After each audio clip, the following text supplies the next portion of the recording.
I placed an order with MI Gardener for some seeds about 3 weeks ago or so, and they finally arrived, so I figured I'd open them up with you all. Frankly, I forgot what I ordered in the first place. I'm not sure if anyone has that same problem that I do. So, naturally I don't have anything sharper on me, so alright. So this is the first bag that I have right here. I like MI Gardener seeds because they come with a lot of information about each plant, and they come with really cool designs. So I'm just going to go through this packet by packet,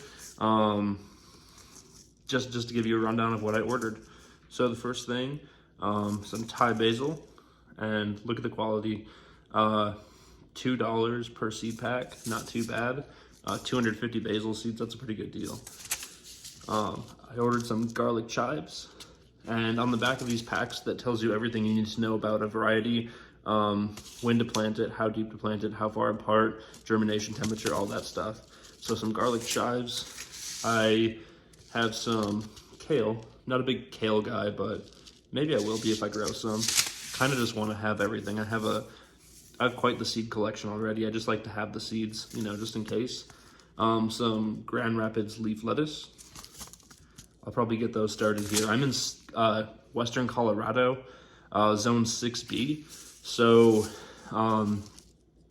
we're kind of winding down with the cold season here. There's still a really good chance that it could frost up until about, I don't know, early May or so. My last frost date is May 10th. Of course, I'm gonna plant a lot of things early, just because sometimes the last frost will be sometime in April, and I don't want to miss out on some food that I could have had. So worst comes to worst, I lose a few seeds, not the end of the world. So some cinnamon basil here. And my experience with MI Gardener is really good. Some dragon tongue bush beans. They tend to, everything I've ever grown from them sprouts, at least most of them do. They have a really high germination rate, and they tend to look exactly like what's on the picture. So they don't have any deceptive advertising. So I do like this company a lot. Connecticut Field Pumpkin. I don't have a ton of backyard space. I'm working with about 1/4 of an acre or so. So I might get some bags like those potato bags that you see, and try to grow some pumpkins in them. I've done it before. It works fine. I'll just find a section of the yard. Here's some Mayflower pole beans. These are interesting. They have an interesting story behind them. Atlantic giant pumpkins. And I've grown these back when I lived in Florida, and they get really big. So this is about as big as pumpkins get. And the biggest one, I don't know how big the biggest one is, but I know they get well over 500 pounds. So it's a big pumpkin. These are Atlantic giant pumpkins. Some green stripe cusho squash. This is just for ornamental purposes. I'm gonna get some trellises going. So these are kind of cool just to have around the yard, and then I'll throw them into compost or something at the end of the season. I just like them for the aesthetic. I'm not a big squash guy, but they are kind of pretty. Black Russian sunflowers. So these aren't the tallest of the varieties, but they get pretty tall. I mean, 12 feet. There's some flowers that get bigger, but these are for the birds.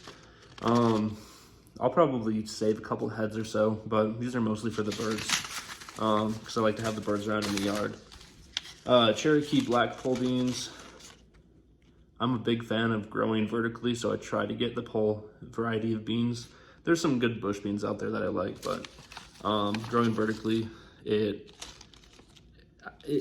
takes up a lot less space and you can grow more. So 25 seeds. These are Sunset Runner pole beans. These only have 10 per package, so you get a pretty good deal regardless. I mean, for $2, it's worth it, I think. Cherokee purple tomatoes. These get pretty big. 8 to 16 ounces is the average fruit size, and they germinate pretty fast. It only takes about 5 to 10 days or so. Romanesco broccoli. I've never grown this before. It looked kind of interesting on the website, so I ordered it. We'll see if it happens or not. It comes with 50 seeds, so I'll plant some early, and then I'll plant some a little bit later, because why not? Here's some snapdragons, the white snowflake variety. These are pretty cool. It's kind of like where I'm at. It's important to start these a couple months or so before your last frost. They don't take the frost really well, and they have quite a warm germination temperature of around 70 degrees or so. So you want to start these guys early. Azioka, I'm not sure how to say that, Azioka tomato.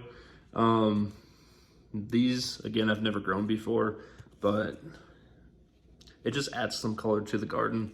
Some striped Roma tomatoes, I have grown these before. They're pretty tomato, and they are very prolific. They make a lot of other tomatoes. So the idea next year, since this is my first year in this house, is to save all these seeds, to do seed saving in the fall. I've done it in the past in Florida. So I don't have to buy seeds anymore, even though I probably still will, because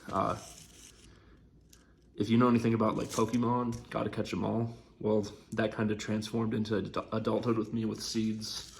Gotta catch them all. Some zinnias. Zinnias are really easy to grow. You can just start in 6B. You can just start them in the soil in the spring, no problem. Big rainbow tomatoes. It just adds more color, and they're really good sandwich type of tomato.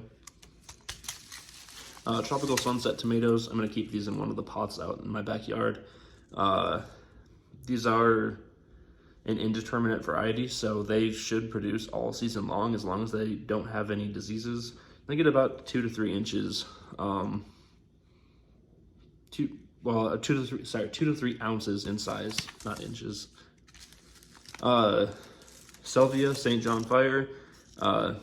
These things are just, it's for the bees, really. Most of the flowers and stuff in here are for the bees. Some moonbeam tomatoes. These are really popular. These are grape tomatoes. They get no more than about an ounce or so at the biggest. I'm gonna put these in one of my pots as well. So this grape tomato variety, moonbeam. I've grown these before. They look exactly like they do in the picture, and they are delicious. A mountain princess tomato. Hopefully, I've never grown these before. We will see how they do out here in western Colorado this summer. Just a gourd mix, again, just for a trellis. It makes the yard pretty. So, Golby tomato, I've grown these before. They're pretty good. 10 to 12 ounces or so, so they're pretty good sized tomato. An Englehart cherry tomato. I've grown these before, another indeterminate variety, so they produce nicely all summer long, so they're really good for hanging baskets, as long as you can remember to water them. Some Mammoth Long Island dill. This stuff grows pretty well. Russian tarragon for my herb garden, just a good addition. And Chervil, curled Chervil, for the herb garden. So now I'm just opening up my next couple packets here of seeds from M.I. Gardner. My seed ordering is very sporadic. I'm gonna work on it and maybe just build up one order instead of doing like 4 different orders. But this is a smaller order. Got 1, 2, 3, 4, 5 varieties, and these are my flower varieties, again, for the birds. So one of the problems with doing sporadic ordering is a couple minutes ago in my first order, I already showed you these zinnias, the NV zinnias. Well, I accidentally ordered another one. They have free shipping if you spend $20 or more. I'm not sponsored by them. I'm just trying to tell you the process, but it's $20 or more. You get free shipping. What I was originally after was some of these poppy seeds, and then I saw the zinnias and I forgot I had ordered them. But let's start with this. So we have some Iceland poppy seeds. I've never grown this variety. Florida seems to be a little bit too hot for them. They get 12 to 18 inches tall. And they come in with orange, white, red, yellow varieties. So we'll see how they do this year in my Colorado garden.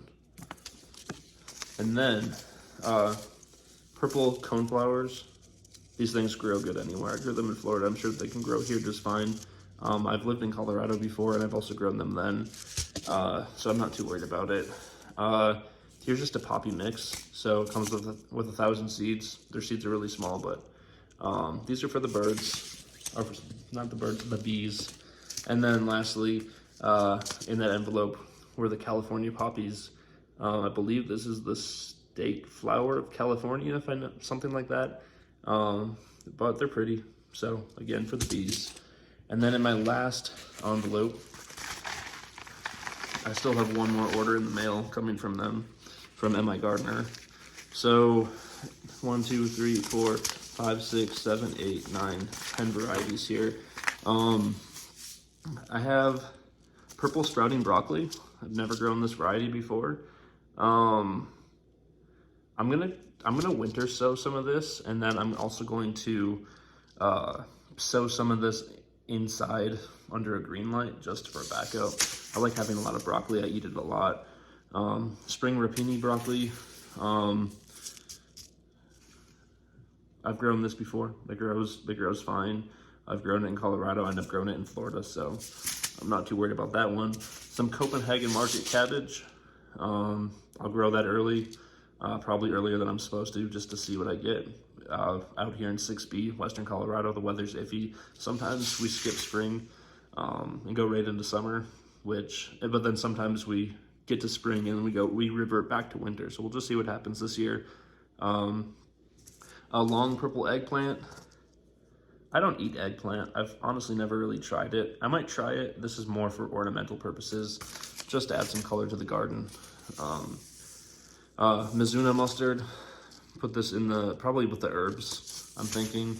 Jalapeno peppers. I realized I have a huge seed collection, but I don't have any jalapeno peppers. I've always grown other varieties. Some Purple Beauty bell peppers. These get 3 to 4 inches long, so not the worst size pepper. Jamaican yellow mushroom pepper. These are kind of cool looking. These are a little bit smaller than the last variety, like 2 to 3 inches or so. Firecracker peppers. These are kind of cool. I've never grown them before. I saw them on their website. They're allegedly super spicy. A lot of people grow them for ornamental purposes. So we'll see. They get 1.5 to 2 inches long. So they might just be an ornament. We'll see how they even grow out here in Western Colorado. I have no idea how they're gonna do. Fire and Ice patio peppers.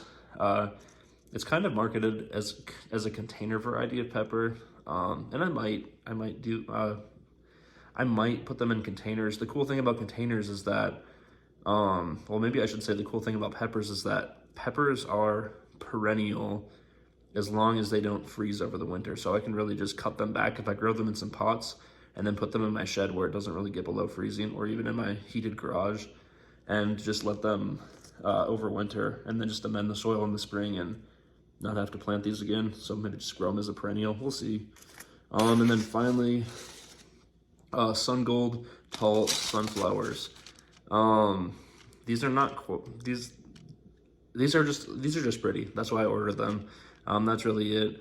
They don't get super tall. They average around 5 or 6 feet tall.